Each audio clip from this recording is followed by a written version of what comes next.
Bismillahirrahmanirrahim. Assalamualaikum warahmatullahi wabarakatuh. Perkenalkan, nama saya Baharudin SPD GR. Saya Muhammad Aminullah SPD GR.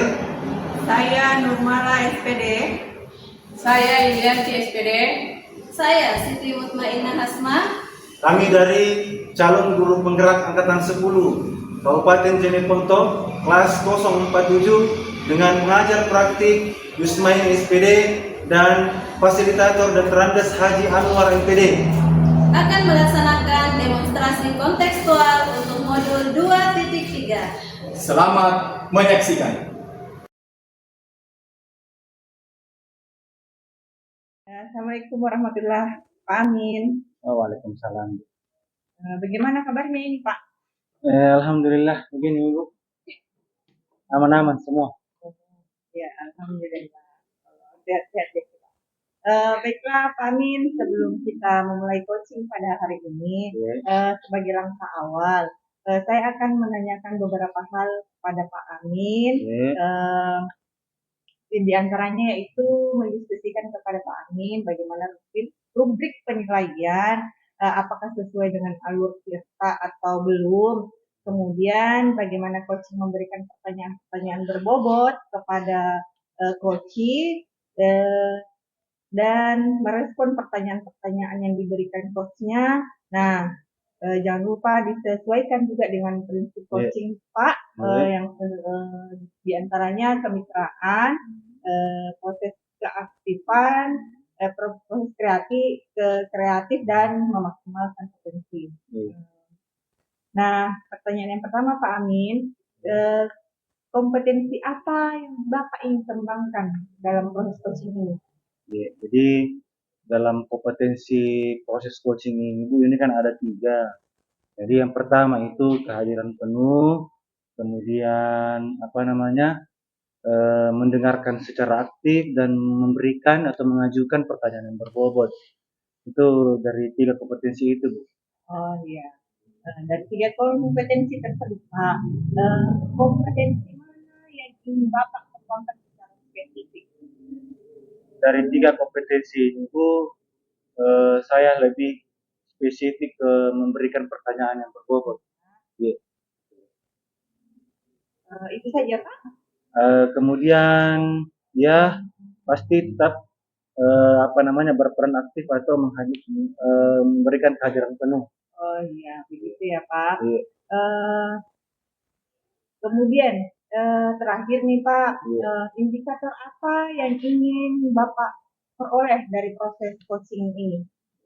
Yang pertama, saya bisa dapatkan permasalahan dari apa yang coach sampaikan. Kemudian saya harus tahu juga langkah-langkah apa yang harus saya lakukan. Itu saja, Bu. Ya Pak. Oke, kalau begitu demikian dulu percakapan untuk observasi kita kali ini Pak. Nanti setelah pasca observasi kita akan bincang-bincang lagi ya Pak. Oke. Terima kasih Pak. Terima kasih waktu itu, Bu. Assalamualaikum warahmatullahi wabarakatuh. Pak Amin. Waalaikumsalam. Bagaimana kabarnya ini Pak? Alhamdulillah begini Bu, aman-aman semua. Ya, alhamdulillah. Sehat-sehat ya Pak. Baiklah Pak Amin, sebelum kita memulai coaching pada hari ini, sebagai langkah awal, saya akan menanyakan beberapa hal pada Pak Amin. Di antaranya yaitu mendiskusikan kepada Pak Amin bagaimana rubrik penilaian, apakah sesuai dengan alur tirta atau belum. Kemudian bagaimana coaching memberikan pertanyaan-pertanyaan berbobot kepada coaching dan merespon pertanyaan-pertanyaan yang diberikan coachnya. Nah, jangan lupa disesuaikan juga dengan prinsip coaching Pak, yang diantaranya kemitraan, proses keaktifan, proses kreatif dan memaksimalkan potensi.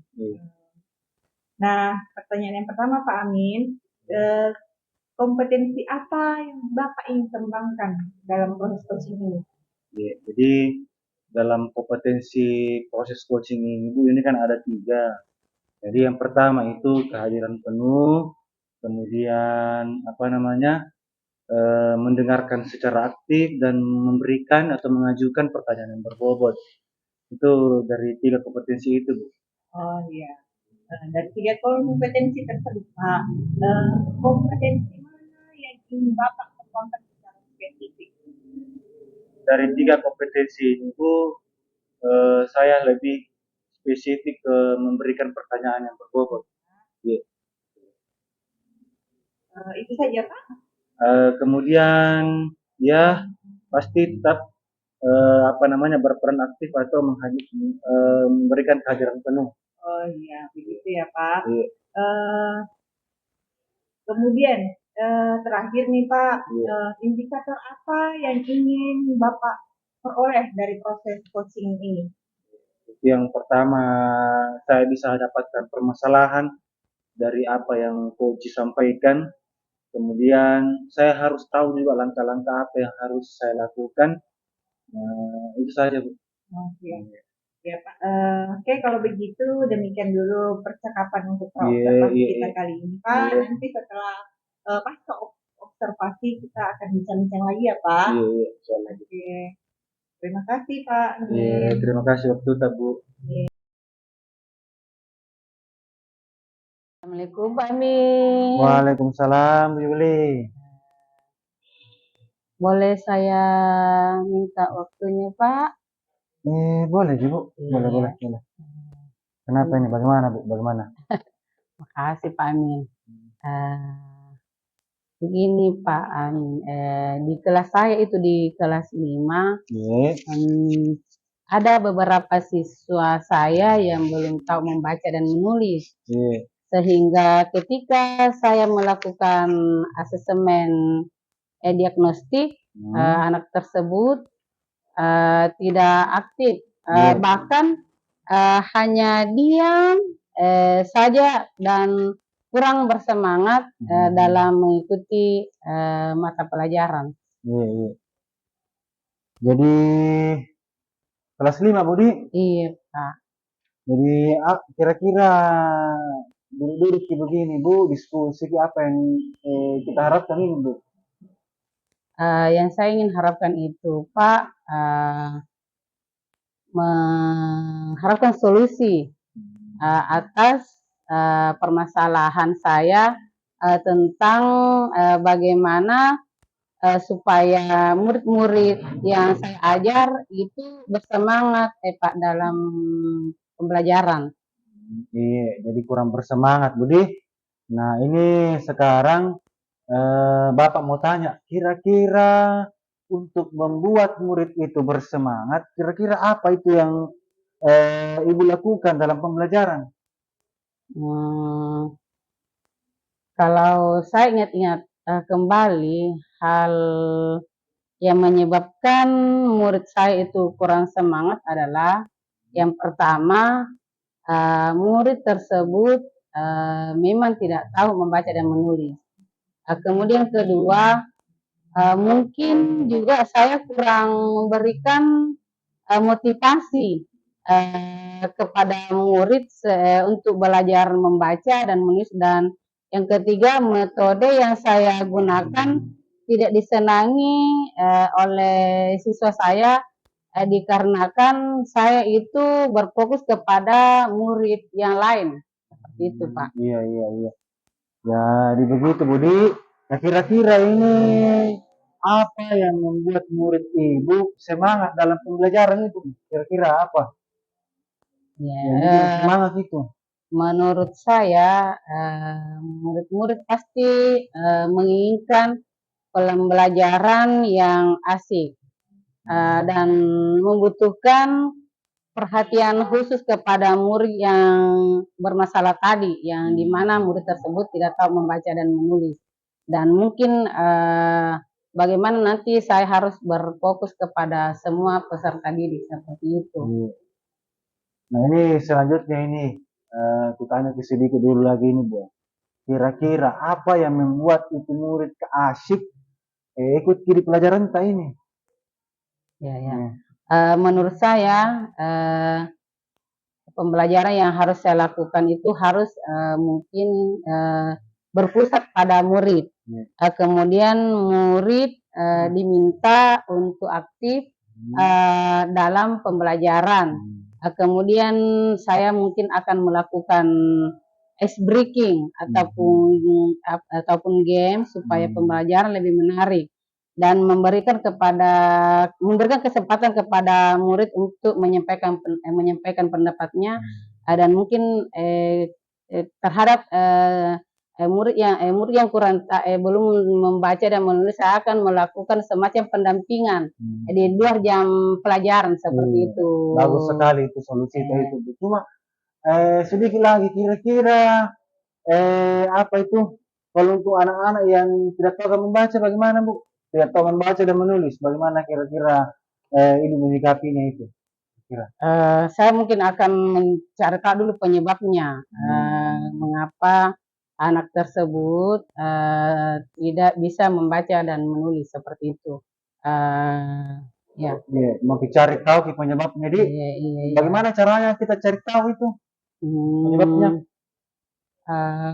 Kemungkinan saya akan berkunjung ke rumah anak tersebut untuk mengetahui dan bertanya kepada orang tuanya cara belajar yang dia lakukan di rumah dan memastikan apakah anak tersebut kalau malam dia mengulangi pembelajarannya atau tidak, seperti itu Pak. Nah, ini identifikasi yang Ibu lakukan berarti menuju ke orang tua, kemudian memberikan semangat kepada murid. Jadi sekarang kira-kira ini apa rencana untuk selesaikan ini masalah ini? Iya. Yang pertama yang saya akan rencanakan adalah merancang pembelajaran yang mengasihkan dengan menggunakan sumber-sumber belajar yang beragam seperti video YouTube. Kemudian saya akan membangkitkan rasa percaya diri kepada murid tersebut. Kemudian yang kedua, saya akan memberikan pembelajaran khusus kepada murid yang belum tahu membaca dan menulis di luar jam pelajaran dengan menggunakan metode yaitu literasi dan menumerasi. Kemudian yang ketiga, saya akan memberikan memotivasi murid tersebut untuk rajin mengulangi pelajarannya di rumah ataupun di lingkungan tempat tinggal murid tersebut. Jadi ada banyak sekali solusi ini yang Ibu tawarkan. Tadi Bapak dengar salah satu diantaranya adalah membuat media, kemudian membuat pembelajaran khusus. Kemudian yang Bapak catat juga di sini adalah memotivasi siswa. Nah, mudah-mudahan semuanya berhasil, Budi. Nah, kemudian kira-kira apa komitmen tak ini terhadap rencana tak ini yang banyak-banyak tadi nampak saya tulis di sini. Saya berkomitmen untuk selalu membuat rencana pembelajaran yang mengasihkan, konsisten melaksanakan kelompok belajar dengan melibatkan rekan sejawat dan murid menggunakan metode yang menyenangkan kepada peserta didik. Jadi Bapak juga doakan semoga semuanya berhasil. Ini terakhir saja ini Bu, saya tanya sedikit. Kira-kira kapan Ki mau bikin kini rencana ini? Insya Allah besok saya akan melakukan rencana itu. Bisa jadi? Insya Bisa jadi Allah. bikin media pembelajaran besok? Insya Allah Pak. Insya Allah. Berarti memang Ibu ini betul-betul berkomitmen hebat. Jadi sekarang Bapak sudah tahu rencana aksi yang Ibu akan lakukan ke depan, dan Ibu berencana juga besok. Insya Allah, mudah-mudahan semua berjalan dengan lancar dan Ibu semakin disenangi oleh anak-anak di kelas. Amin. Iya, terima kasih Pak waktunya Pak Amin. Mudah-mudahan kita semua bisa menjadi guru yang selalu dirindukan oleh guru. Amin, amin ya rabbal alamin. Iya, makasih Pak.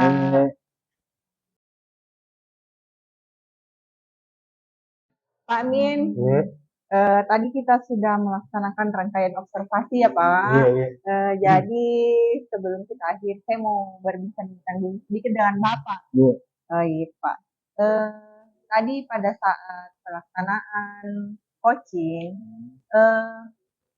hal apa yang Bapak sudah lakukan untuk mencapai ketercapaian indikatornya? Jadi alhamdulillah yang pertama-tama itu Bu, tadi proses coachingnya sudah sangat berjalan dengan lancar. Saya juga sudah menggunakan alur Tirta. Jadi di mana saya memancing coach untuk membuka dirinya, membuka perasaannya, terus saya bertanya, terus bertanya dan bertanya sehingga coach semakin membuka dan percakapan semakin mencair begitu Bu. Iya Pak. Iya.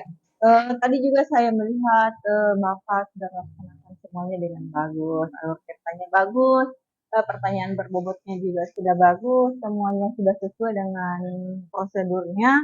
Kemudian yang terakhir Pak yang saya mau tanyakan ke Bapak ini, hal apa yang Bapak ingin kembangkan lagi, kompetensi apa yang mau Bapak lebih tingkatkan lagi dalam proses coaching ini?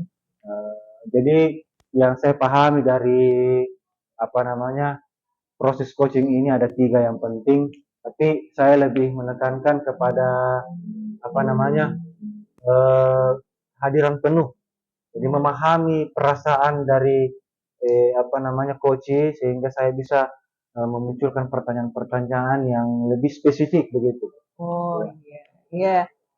Iya, Pak Amin, demikian untuk pasca observasi kita pada hari ini. Iya. Semoga untuk kedepannya kita akan melaksanakan observasi lagi, coaching lagi, dan lebih baik. Terima kasih Pak Amin atas Iya, waktunya. sama-sama Bu. Demikianlah praktek demonstrasi kontekstual modul 2.3. Kami mengucapkan terima kasih. Wassalamualaikum warahmatullahi wabarakatuh. Tergerak, bergerak, menggerakkan. Salam